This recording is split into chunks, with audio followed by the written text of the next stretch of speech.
कर्मचारी संघटनेचा आमच्या मागण्या मान्य करा, मान्य करा,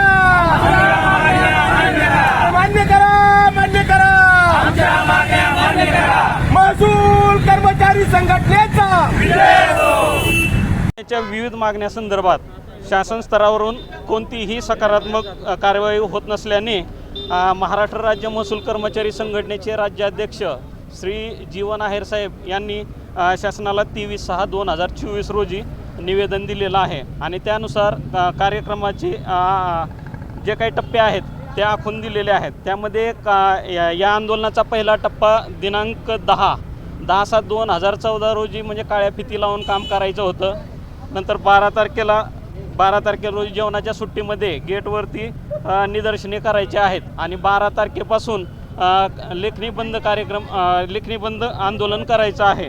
आणि जरी या म्हणजे 12 तारखेला लेखणी बंद आंदोलन असून यावरती जर शासनाने नाही जर हे केलं, आमच्या मागण्या जर मान्य नाही केल्या तर दिनांक 15 तारखेपासून आम्ही काम बंद आंदोलन करणार आहेत। काय मागणी आहे?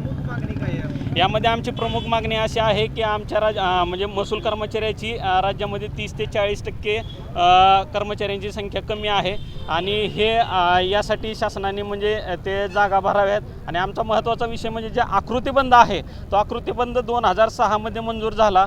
2006 नंतर आकृतीबंध 2016 मध्ये मंजूर होणं अपेक्षित होतं, परंतु आज 2024 आहे, अद्यापपर्यंत ही आकृतीबंध मंजूर झालेला नाही। त्यामुळे आम्ही हे आंदोलन करत आहे। तसेच यानंतरची दुसरी मागणी आमची अशी आहे की आमचे जे महसूल सहाय्यक आहेत, महसूल सहाय्यकांचा ग्रेड पे हा सध्या 1900 आहे। 1900 ग्रेड पेवरून आमच्या महसूल सहाय्यकाचं ग्रेड पे हे 2400 झाला पाहिजे।